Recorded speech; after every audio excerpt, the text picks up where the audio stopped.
జై శ్రీరామ్. అందరికీ నమస్కారం. ఛానల్కి స్వాగతం. కుంభరాశి వారు ఎక్కడున్నా సరే రాబోయే 10 రోజుల్లో అర్జెంటుగా ఈ వీడియోనైతే చూడండి. 2 పెద్ద శుభవార్తలు అయితే మీరు వినబోతున్నారు. వివరాల్లోకి వెళ్లే ముందు మా ఛానల్ని సబ్స్క్రైబ్ చేసుకొని మాకు సపోర్ట్ చేయండి. అలాగే ఈ వీడియోకి ఒక లైక్ చేసి మీ ఫ్రెండ్స్ అండ్ ఫ్యామిలీ మెంబర్స్కి షేర్ చేయండి. కుంభరాశి వారి యొక్క గతం గురించి మాట్లాడుకునే కంటే ముందు ప్రస్తుతం గురించి మనం మాట్లాడుకుందాం. ప్రస్తుతం జరగబోతున్నటువంటి నష్టాలు ఏంటి, వచ్చే అదృష్టాలు ఏంటి, ఈ వచ్చే అదృష్టాలు మీరు చేసే పనుల వల్ల వెనక్కి వెళ్ళబోతున్నాయా లేకుంటే అదృష్టం దక్కించుకోవచ్చా అనేది క్లియర్గా ఈ వీడియోలో నేను చెప్పబోతున్నాను. కాబట్టి ఈ వీడియోని ఎక్కడా కూడా స్కిప్ చేయకుండా చివరి వరకు చూడండి. అప్పుడే నేనేం చెప్తున్నానో మీకు పూర్తిగా అర్థమవుతుంది. కుంభరాశి వారి యొక్క మానసిక స్థితి ప్రస్తుతం ఎలా ఉంది అంటే గనక, ఏది ఏమైనప్పటికీ కష్టపడదాం, కష్టపడిన దానికి ఎంత వస్తుందో అంత రానివ్వు, చేసే పని చేసుకుంటూ పోతే దైవం ఏది నిర్ణయిస్తే, విధి ఎలా రాసిపెట్టి ఉంటే అలాగే జరుగుతుంది అని చెప్పి ఒక రకమైనటువంటి మానసిక స్థితిని స్థిరంగా ఉంచుకొని చేసే వృత్తి పట్ల శ్రద్ధను పెట్టుకుని చాలా క్రమశిక్షణగా పనులు చేసుకుంటూ ఉంటున్నారు. కానీ ఎవరైతే మన చుట్టూ ఉండేవారు ఉంటారో వారి యొక్క ఎఫర్ట్స్ కూడా మన మీద అనేవి కొంత చూపిస్తూ ఉంటుంది. వీటి వల్ల ఏమవుతుంది అంటే, ఈ కుంభరాశి వారి యొక్క జీవితంలో కొన్ని డిస్టర్బెన్స్ అంటే అంతరాయాలు అనేవి కలగబోతున్నాయి. ఎందువల్ల కలగబోతున్నాయి అంటే, చేస్తున్నటువంటి కష్టం ఏదైతే ఉందో, వస్తున్నటువంటి రూపాయి ఏదైతే ఉందో, అది రూపాయి కానివ్వండి, 10 రూపాయలు కానివ్వండి, లేదా ₹1,00,000 కానివ్వండి, ఈ సంపాదన ఏదైతే ఉందో ఈ యొక్క సంపాదన అనేది గుట్టుగా దాచుకునేటటువంటిది ఈ రాశి వారిలో లేదు. ఇలా గుట్టుగా దాచుకోకుండా ఎవరి దగ్గర దాచాలో వారి దగ్గర దాచకుండా వారి దగ్గర బట్టబయలు చేస్తున్నారు. దీని కారణంగా జరుగుతున్నది ఏమిటంటే, ఇప్పుడు ఎవరైతే వీరి యొక్క సంపాదన కళ్ళ ముందు చూస్తున్నారో, వీరి యొక్క కష్టాన్ని కళ్ళ ముందు చూస్తున్నారో వారు వీరిని దోచుకునే ప్రయత్నం అయితే చేస్తున్నారు. అది కూడా వీరికి తెలియకుండా. అది ఎలా అంటే, అక్కడే మీ యొక్క రాశికి కొంత చెడు ఎఫెక్ట్ అనేది పడుతుంది. ఇది మీరు కంప్లీట్గా అర్థం చేసుకోవాలి. చుట్టూ ఉండే వాళ్ళందరూ కూడా మంచి వాళ్ళు అని మీరు ఎప్పుడూ భ్రమపడవద్దు. ఎందుకంటే ఇక్కడ స్నేహం రూపంలో కానీ, లేదా పార్ట్నర్ రూపంలో కానీ, లేదా బంధువుల రూపంలో కానీ ఎవరైనా కానివ్వండి, వీరి వల్ల కొంచెం సెంటిమెంటల్గా మనుషుల్ని ఎమోషనల్గా చేస్తే, కొంచెం బ్లాక్మెయిల్ చేయకుండానే చేసినట్లుగా చేసి మీ దగ్గర నుంచి ₹1 అయినా కానీ లాగడం కానీ, లేదా మీ దగ్గర నుంచి మరొకరికి పెట్టించడం కానీ చేస్తూ ఉంటారు. ఇలా చేయడం వల్ల ఏమవుతుంది అంటే, మీ యొక్క ధనం అనేది మీకు 100% దక్కకుండా 100లో 20% అనేది బయటికి వెళ్ళిపోతుంది. ఈ 20% బయటకు వెళ్ళిపోవడాన్ని కూడా మీరు గమనించలేకపోతున్నారు. ఇక్కడ మీరు నన్ను ఒక ప్రశ్న వేయవచ్చు, అంత గమనించలేనటువంటి పిచ్చి వాళ్ళమా ఏంటి మేము అని చెప్పి. నేను ఆ ఉద్దేశంతో చెప్పట్లేదు.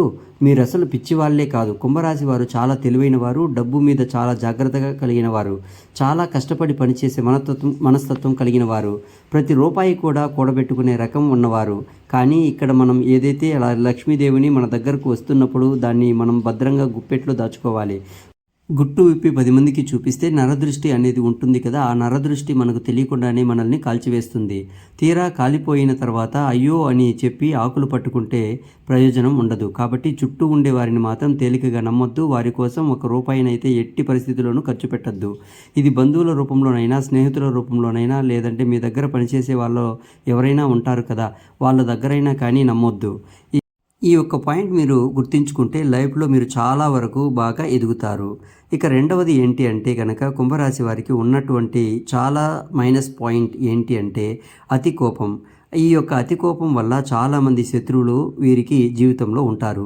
వీరికి కోపం వచ్చినప్పుడు ఏంటంటే, ఆ కోపాన్ని కంట్రోల్ చేసుకోలేక మనం ఎక్కడున్నామో, మన చుట్టూ ఎవరున్నారు, మనకంటే పెద్దవాళ్ళు ఉన్నారా లేదా మనకంటే చిన్నవాళ్ళు ఉన్నారా, మనం ఇప్పుడు ఏ సిచ్యువేషన్లో ఉన్నాము, ఏ సిచ్యువేషన్లో మాట్లాడుతున్నాము అనేది గ్రహించకుండా కోపం అనేది బయటకు వ్యక్తపరిచి ఎదుటివారి మీద చాలా పెద్దగా అరుస్తూ ఉంటారు.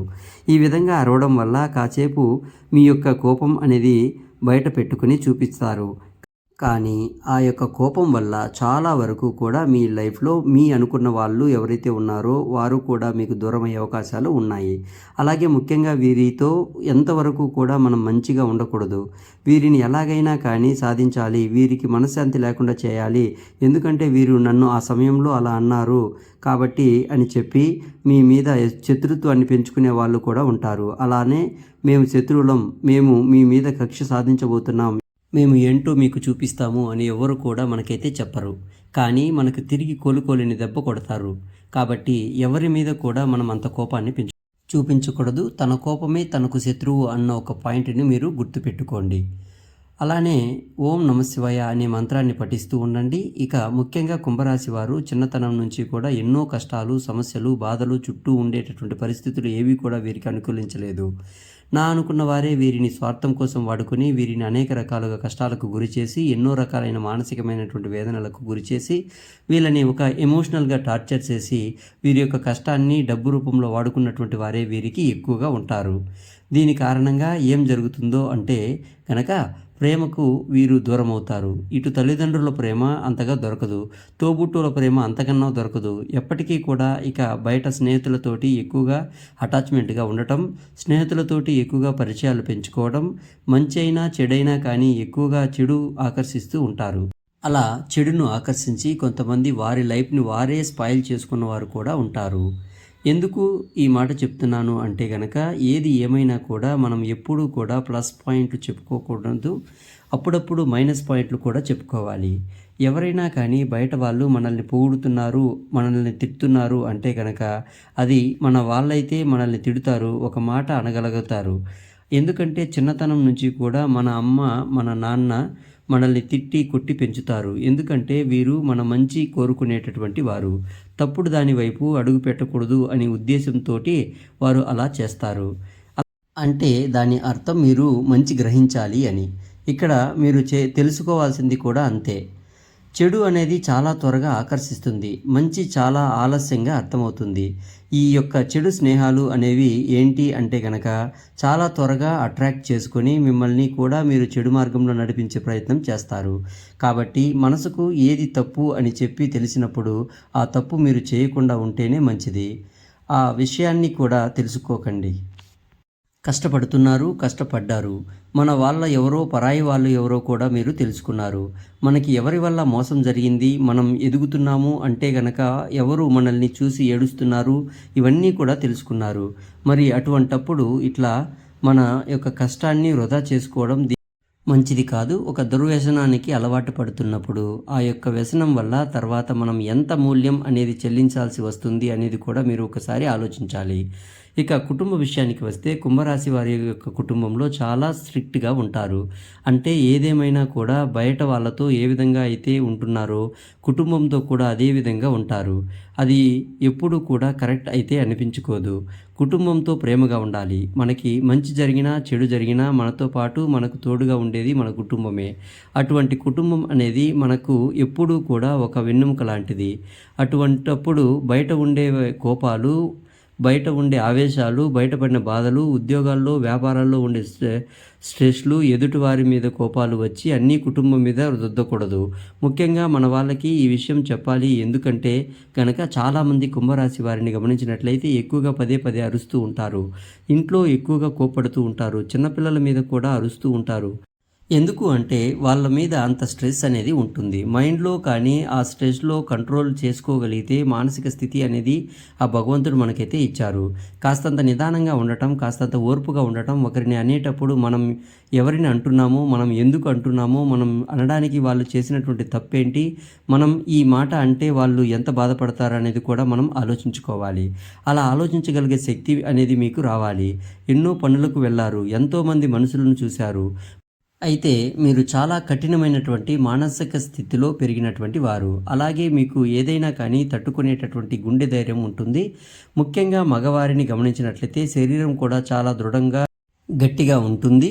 అలాగే ఆడవాళ్ళను కూడా చూసినట్లయితే మానసికంగా చాలా బలంగా ఉంటారు. కాబట్టి మీకులాగానే అందరూ ఉంటారు అని అనుకుంటే మాత్రం అది తప్పవుతుంది. ఒక్క మాట ఎదుటి వారిని మనం అనేటప్పుడు పొరపాటున కూడా వాళ్ళని హర్ట్ చేసినట్లుగా, వారి మనసు నొప్పించేటట్లుగా అంటే వారి కళ్ళల్లో నీళ్లు వచ్చేస్తాయి. అలా ఎప్పుడూ కూడా చేయకూడదు. అలా చేయడం వలన ఏమవుతుంది అంటే ఇప్పుడు ఈ జన్మలో చేసిన కర్మానుసారం ఈ జన్మలోనే పడాలి అంటారు కదా. ఆ కర్మ ఫలితం అనేది ఈ జన్మలో అనుభవించే అవకాశం అయితే ఉంటుంది. కాబట్టి ఎదుటి వారిని ఎప్పుడూ కూడా మానసికంగా కానీ శారీరకంగా కానీ నొప్పించకండి. ఆ విషయాన్ని అయితే మీరు తెలుసుకోండి. అసలు 2 శుభవార్తలు ఏంటి అన్న విషయానికి వస్తే మొట్టమొదటిది వీరి యొక్క లైఫ్ పార్ట్నర్ వల్ల వీరికి లాభం చేకూరుతుందా. మొదటి నుంచి కూడా నేను చెబుతున్న మాట మీరు నా వీడియోస్ కనుక చూసినట్లయితే లైఫ్ పార్ట్నర్ వల్ల చాలా అదృష్టం పడుతుంది. ముఖ్యంగా ఈ లైఫ్ పార్ట్నర్ వల్ల చాలా కష్టజీవులు, శ్రమజీవులు వీరు ఎంత కష్టపడతారో వీరి యొక్క ప్రతి కష్టానికి వారు అర్థం చేసుకొని నడుచుకుంటారు. అలాగే వీరిది చాలా ఇందాక చెప్పుకున్నట్లుగా గుండె చాలా బలమైనటువంటిది, గట్టిది అని చెప్పుకోవచ్చు. కానీ అవతల వారిది చాలా సున్నితమైనటువంటి మనస్తత్వం. వీరిద్దరూ కూడా అప్పుడప్పుడు కాకుండా తరచుగా గొడవలాడుకుంటూ ఉంటారు. భార్యాభర్తలు ఇద్దరూ కూడా అలాగే ఈ యొక్క రాశి వారికి వీరి వల్ల, వీరు చేసేటటువంటి పనుల వల్ల, లేదా వీరి యొక్క లైఫ్ పార్ట్నర్ వల్ల పుట్టింటి వైపు నుంచి కానీ ఏదైనా కానీ వీరికి లాభం అనేది వస్తుంది. ఇది మాత్రం 100% కరెక్ట్. అదేవిధంగా సమాజంలో గౌరవం కూడా పెరుగుతుంది. అలాగే డబ్బు పరంగా చాలా వరకు లాభాలు అనేవి కలిసి వస్తాయి. ఇది 100% జరుగుతుంది. రాసి పెట్టుకోండి. ఇది మొదటి శుభవార్త. రెండో శుభవార్త ఏమిటంటే గనక చేస్తున్నటువంటి వృత్తి ఏదైతే ఉందో ఆ వృత్తి యందు చాలా వరకు కూడా గతంలో చేసినటువంటి మోసాలు అధిగమించి ఆ మోసం ఏ విధంగా జరిగిందో తెలుసుకుని వాళ్ళు కాస్తంత దూరంగా ఉండటం వల్ల ప్రతి రూపాయి మీద జాగ్రత్త అనేది తెలుసుకోగలిగితే వీరు చేసే పని యందు చాలా వరకు కూడా ధనలాభం రాబోతుంది. అంటే వీరికి ఇప్పుడు కూడా లక్ష్మీ కటాక్షం అనేది పుష్కలంగా ఉంది. ధన ద్వారాలు తెరుచుకున్నాయి. అన్ని గ్రహాలు కూడా వీరు ఏవైతే ధనం రావడానికి కావలసిన గ్రహాలన్నీ కూడా అనుకూలమైనటువంటి స్థితిలో ఉండటం వల్ల ధన ప్రవాహం మీకు అధికంగా ఉంటుంది. కానీ ఇక్కడ జాగ్రత్త ముఖ్యం. మీరు కష్టపడుతున్నారు, ధనం లేదు అని చెప్పి ఎప్పుడు ఆలోచించడం మానేయండి. మీరు శ్రమ చేస్తున్నారు, చాలా సమయాన్ని మీ యొక్క పని యందు పెడుతున్నారు, అయినా కూడా ధనం నిలవట్లేదు అంటే గనక కాస్తంత అజాగ్రత్త, ఎదుటి వారిని గుడ్డిగా నమ్మడం వల్ల మీరు లాస్ అయిపోతున్నారు. అలా జరగకుండా చూసుకుంటే మీరు లైఫ్లో చాలా ముందనేది ఉంటారు. ఇక ముఖ్యంగా వీరికి నరదృష్టి చాలా ఎక్కువగా ఉంటుంది. ఈ యొక్క నరదృష్టి అనేది తొలగించుకోవడం కోసం మీరు ప్రతిరోజు కూడా బయటికి వెళ్ళేటప్పుడు నుదుటిన కుంకుమ కానీ ఆంజనేయ స్వామి బొట్టును కానీ పెట్టుకోండి. పొలిమేర దాటి బయటికి వెళ్ళేటప్పుడు ఊరు వెళ్ళేటప్పుడు జోబులో నిమ్మకాయ పెట్టుకుని మరీ వెళ్ళండి. ఇంటికి వచ్చిన తర్వాత అదే నిమ్మకాయతో తలపై పైభాగాన కుడి చేతి వైపు 3 సార్లు, ఎడమ చేతి వైపు 3 సార్లు తిప్పి దూరంగా పడేసి కాళ్ళు చేతులు మొహం కడుక్కొని లోపలికి వెళ్ళండి. ఏదైనా ఫంక్షన్కి వెళ్ళినా, మంచి బట్టలు వేసుకుని వెళ్ళినా కూడా ఖచ్చితంగా నుదుటిన సింధూరం ఉండాలి. అరకాలలో కాటుక చుక్క ఉండాలి. అలాగే ప్రతిరోజు కాకపోయినా నెలలో వచ్చే ఒక అమావాస్య రోజు లేదా ఒక గురువారం కానీ ఆదివారం కానీ గుర్తుంచుకొని ఎర్ర నీళ్లను తిప్పి వేసుకోండి. ఇక దైవం విషయానికి వస్తే మీరు శివుని ఆరాధన మీకు చాలా మంచిగా ఉంటుంది. శివాలయానికి వెళ్ళినప్పుడు శివుడికి మీ చేతులతో అభిషేకం చేయండి. అలాగే వెంకటేశ్వర స్వామి గుడికి వెళ్ళినప్పుడు కూడా ఖచ్చితంగా అక్కడ ఉన్నటువంటి రావి చెట్టుకు 11 ప్రదక్షిణలు చేసి కుదిరితే రావి చెట్టు కింద నువ్వుల నూనెతో కానీ లేదా ఆవు నూనెతో కానీ దీపారాధన చేయండి. ఇక నవగ్రహాలలో శనిగ్రహం ఏదైతే ఉందో ఆ శని గ్రహానికి తైలాభిషేకం చేసే ప్రయత్నం చేయండి.